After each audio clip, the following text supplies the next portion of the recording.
Hello everyone, let's learn and grow class में आप सभी का स्वागत है। इस वीडियो में मैं आपको बताऊंगी कि सीटेट में टाइम टेबल आप किस प्रकार से बनाएं और टाइम टेबल के हिसाब से अगर आप स्टडी करेंगे तो आपकी जो स्टडी है वो काफी हद तक आपको इजी लगेगी और पढ़ाई करने में भी आपका मन लगेगा। कैसे? देखिए, हम लोग मोस्टली क्या करते हैं, एक सब्जेक्ट को सुबह पकड़ते हैं और सुबह से लेकर शाम तक उस एक ही सब्जेक्ट को हम घसीटते रहते हैं, है ना। तो हमें ऐसा नहीं करना है, क्योंकि उसमें क्या होता है कि हमारा मन भी नहीं लगता बार बार वही सब्जेक्ट पढ़ने में और हम बोर भी हो जाते हैं। तो अगर आप टाइम टेबल के अकॉर्डिंग, मतलब घंटे के अकॉर्डिंग आप अपने पूरे सब्जेक्ट को अगर डिवाइड करोगे ना, तो सारे सब्जेक्ट का आपका क्या होता रहेगा, पढ़ाई भी होता रहेगा और साथ साथ में आप बोर भी नहीं होंगे। ठीक है। देखिए, तो शिफ्ट का टाइम टेबल कैसा है, अगर आप सुबह 5 बजे भी उठते हैं ना, तो भी आपकी काफी हद तक पढ़ाई अच्छे से हो सकती है। ठीक है। तो सुबह आपको 5 बजे उठना है, मतलब 4:30 बजे उठेंगे तो 5 बजे आप फ्रेश होकर किताब हाथ में पकड़ सकते हैं। ठीक है। तो 5 बजे आपको उठना है, तो 5 बजे से लेकर 7 बजे तक जो सब्जेक्ट आपको हार्ड लगता है, जैसे कि सुबह सुबह माइंड जो होता है हमारा बहुत ज्यादा फ्रेश होता है ना, एकदम खाली दिमाग, शांत एटमोस्फेयर होता है। तो उसमें आप जो चाहे वो अच्छे ढंग से पढ़ सकते हैं।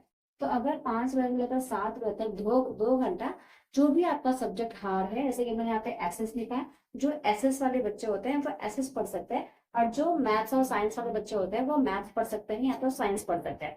जो भी आपको डिफिकल्ट लगे वो आप यहाँ पे नाम मेंशन कर सकते हैं। ठीक है। इसके बाद 2 घंटा पढ़ाई करने के बाद आपको क्या करना है, 7 बजे उठना है। ठीक है। 5 से 7 पढ़ लिया। अब 7 बजे उठकर आपको क्या करना है, 8 से 9 ये 1 घंटा आपको ब्रेकफास्ट करना है।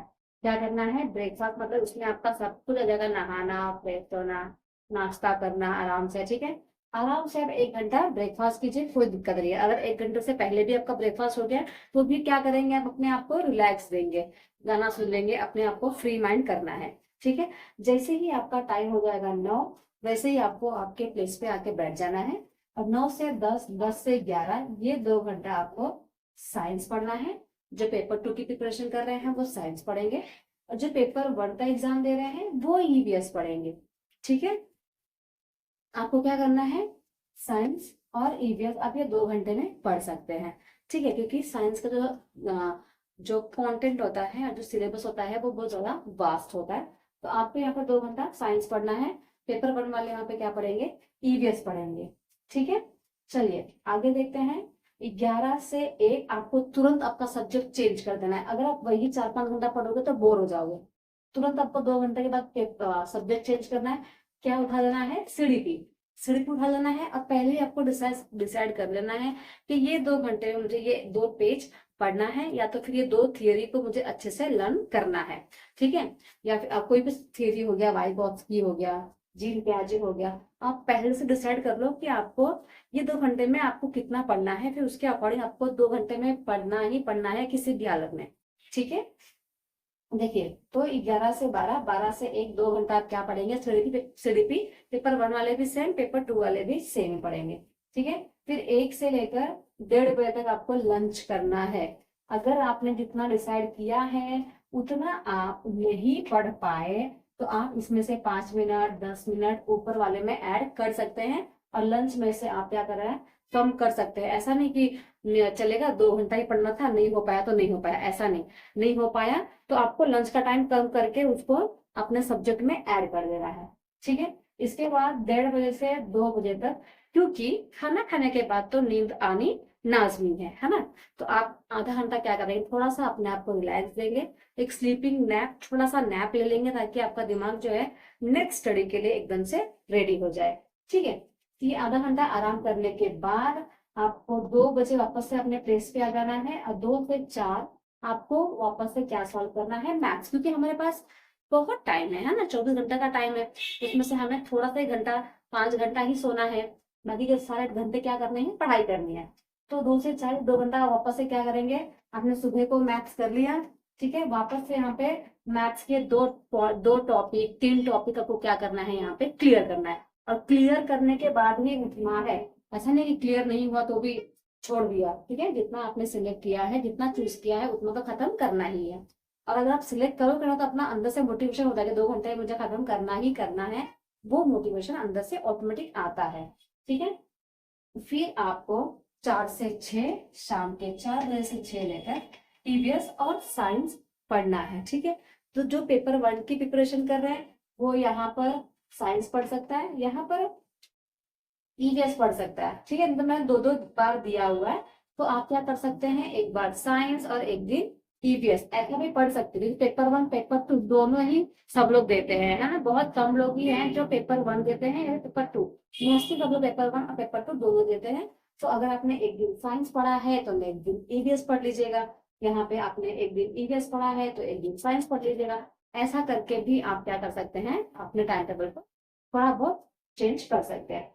इसके बाद 6 बजे से लेकर 7 बजे तक 1 घंटा आपका ब्रेक टाइम है। इस ब्रेक टाइम में थोड़ा चाय नाश्ता कर सकते हैं, तो अपने दिमाग को आराम दे सकते हैं और मन ही मन आप रिवाइज कर सकते हैं कि आपने क्या क्या आज याद किया है, वो सब कुछ मुझे याद है कि नहीं।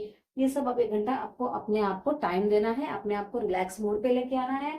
1 घंटा आराम करने के बाद 7 से 9 बजे तक आप क्या कर सकते हैं, हिंदी और इंग्लिश का PYQ सॉल्व कर सकते हैं, क्योंकि हिंदी और इंग्लिश भी बहुत इंपॉर्टेंट है। 60 मार्क्स का ये दोनों सब्जेक्ट आते हैं, 30-30 मार्क्स के इसमें पैराग्राफ आपका 30 मार्क्स का होता है, 15 मार्क्स का हिंदी है, 15 मार्क्स का इंग्लिश में। यहाँ का चैप्टर भी, ये जो हिंदी और इंग्लिश है ये भी बहुत ज्यादा इंपॉर्टेंट है, उसको हम नहीं छोड़ सकते। तो इसके लिए आपको क्या पढ़ना है, PYQ सॉल्व करना है। PYQ में जो गद्यांश और जो पद्यांश जो पैराग्राफ दिए हैं वो आपको सॉल्व करने हैं। ठीक है, इसके बाद 9 बजे से लेकर 11 बजे तक आपको PYQ सॉल्व करना है। किसका PYQ, तो आप मैथ्स का PYQ ले सकते हो एक दिन, या फिर अब साइंस का PYQ या फिर SS का PYQ, जो भी PYQ आपको सॉल्व करना है। 9 से 10, 10 से 11 आपके पास 2 घंटा है। ये 2 घंटे में आपको PYQ सॉल्व करना है, क्योंकि आपको कंटेंट का नॉलेज के साथ साथ पेपर में क्वेश्चंस किस प्रकार से आते हैं वो भी तो जानना है। तो PYQ सॉल्व करना भी बहुत ज्यादा जरूरी है। अभी आपके एग्जाम में कितने दिन बचे हैं, आज हो गया है 20 तारीख, तो अप्रोक्सीमेटली 10 दिन यहाँ पे 10 दिन यहाँ पर, मतलब समझिए 20-22 दिन आपके पास है ना। तो 20-22 दिन में भी आप इस प्रकार से पढ़ेंगे ना तो काफी हद तक आपका क्या हो सकता है, अच्छी प्रिपरेशन हो सकती है। ठीक है, 9 से 11 क्या करेंगे आप, PYQ सॉल्व करेंगे। फिर 11 से 1 वापस से अपना सब्जेक्ट चेंज कर देना है, और इस टाइम पे आपको सिर्फ क्या करना है, रिविजन। आप अपनी किताब उठा लीजिए और पूरे दिन में जो भी महाभारत आपने पढ़ी है उस महाभारत को एक बार पूरा रिवाइज करना है कि सब कुछ आपको याद है कि नहीं, क्योंकि रिवीजन भी बहुत ज्यादा इंपॉर्टेंट होता है। सिर्फ पढ़ना ही इंपॉर्टेंट नहीं है। आपने सब कुछ पढ़ लिया, अगर रिवाइज नहीं किया है तो गई भैंस पानी में, 0 मार्क्स हो जाता है ना, क्योंकि ऑन द स्पॉट हमको याद नहीं हो पाता, क्योंकि सब कुछ मिक्स हो जाता है, पूरा खिचड़ी बन जाता है। रिविजन से क्या होता है कि हर एक चीज पर्टिकुलर बैलेंस में हो जाती है। ठीक है, अलग अलग बॉक्स में डिवाइड हो जाती है, मैथ्स अलग, साइंस अलग, ईवीएस अलग। तो आपको लास्ट में क्या करना, अच्छे से आपका रिवीजन करना है। ठीक है, और इसके बीच में आप 10-15 मिनट निकाल के अपना लंच जो डिनर है वो भी कर सकते हैं। तो आप अपने हिसाब से आप इसमें 19-20 का फर्क कर सकते हैं, और इस प्रकार से टाइम टेबल बना के अगर आप पढ़ाई करते हैं तो आपको बहुत ज्यादा हेल्प मिलेगी। आपका टाइम वेस्ट नहीं होगा, क्योंकि हम एक सब्जेक्ट को ही पकड़ते हैं और फिर पूरा 1 दिन, पूरा 2 दिन वो एक सब्जेक्ट को ही पढ़ते हैं, जिससे हम बोर हो जाते हैं और हमारा टाइम वेस्ट बहुत ज्यादा होता है। तो अगर आप इस तरीके से करेंगे तो आपका टाइम वेस्ट भी नहीं होगा और पढ़ाई में इंटरेस्ट बना रहेगा। तो आई होप आपको ये वीडियो थोड़ी बहुत यूजफुल लगी होगी। यूजफुल लगी है, चैनल सब्सक्राइब कर लीजिएगा और लाइक कमेंट शेयर जरूर कीजिएगा। अपने फ्रेंड्स को भी शेयर करें ताकि उनको भी नॉलेज मिले। ओके, थैंक यू एवरीवन, मिलते हैं नेक्स्ट वीडियो में।